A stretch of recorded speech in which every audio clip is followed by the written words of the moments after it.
Bryan Christopher Kohberger was a young man with big dreams and high aspirations when he was in high school.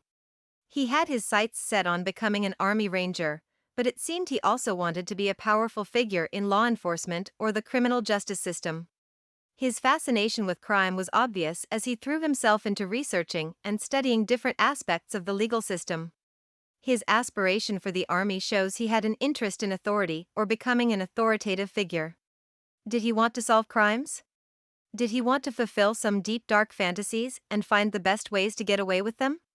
He wasn't content just reading about crime cases either. Instead, he would get actively involved in one of the most talked about crimes in the past few months. Despite his apparent fascination with crime and the legal system, Bryan Christopher Kohberger wasn't the genius criminal that people were led to believe. According to the probable cause affidavit released in the case of Madison's death, investigators found a tan leather sheath next to her body that resembled the style used by U.S. Marines. It was unclear what this meant for the investigation or why it was there, but authorities suggested that it could provide further insight into what happened. Further examination of the tan leather sheath revealed that it contained the DNA of an unknown male. This raised more questions and sparked further investigations into the case. It was unclear who this male might be or what his connection may be to Madison, but this new evidence provided a potential lead in the investigation.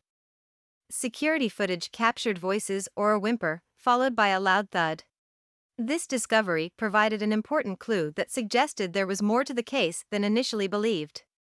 Authorities are now looking into the footage further in an attempt to identify those involved and gain more insight into what happened.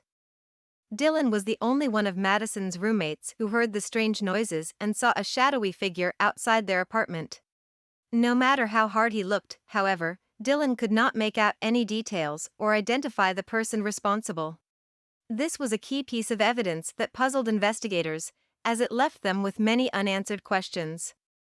After several moments of searching, Madison finally spotted a masked man with bushy eyebrows. Though she could not recognize his features, there was no mistaking the malicious intent in his gaze. She knew that if he had come to their apartment, it meant danger for everyone inside. Investigators quickly identified a white Hyundai Elantra as the suspect vehicle. It was missing a front license plate and appeared to be circling the area, passing by at least 4 times before driving away around 4:20 a.m. This evidence led them to believe that the mysterious masked figure was likely connected to the car in some way. The incident took place between 4 a.m. and 4:25 a.m., a time frame that was only made possible due to the quick response of law enforcement. As soon as reports of the masked man were received, authorities were on the scene in minutes trying to determine what had happened. Through their search of white Hyundai sedans, authorities were able to quickly identify Bryan Kohberger as the registered owner of the vehicle. When police showed him his license and asked a few other questions, they noticed that he had unusually bushy eyebrows, an important physical trait that further confirmed his identity and connection to the incident. After being identified as the registered owner of the vehicle, Bryan Kohberger drove to his parents' home in Albrightsville, Pennsylvania. He was subsequently taken into custody and questioned by law enforcement. His cooperation with investigators has been invaluable in deciphering what really took place between 4 a.m. and 4:25 a.m. that fateful morning. Cell phone records have confirmed that Bryan Kohberger's phone was shut off at 2 a.m., just after he left his home and made the short drive to Albrightsville. According to the data, his phone was then turned back on at 4:40 a.m., shortly after the killings were over. This time frame has been corroborated by eyewitness accounts, further adding evidence to link him to the crime scene. Cell phone data has revealed that Bryan Kohberger had been in the area of the victim's house at late evenings and early mornings on several occasions prior to the murders. This, paired with his phone being shut off at 2 a.m. when he left his home and then turned back on at 4:40 a.m., suggests that he was potentially involved in the crime itself or present during its aftermath. In addition to the cell phone data, Bryan Kohberger has been seen returning to the scene of the crime on multiple occasions. This further adds weight to the evidence linking him to the killings, suggesting that he may have been involved in the crime or was present during its aftermath. DNA evidence collected from Bryan Kohberger's family's trash has linked him and his parents to the scene of the crime. This, in combination with his late night and early morning visits, lead law enforcement to believe that he was involved in the murders. Furthermore, his connection with his parents' DNA further strengthens this link. Despite the consistent injuries of the victims being consistent with the kind of knife that would have been found in Bryan Kohberger's sheath, the knife itself was never recovered. This raises further questions as to his involvement in this crime and has caused law enforcement to investigate more closely the potential link between him and the murders.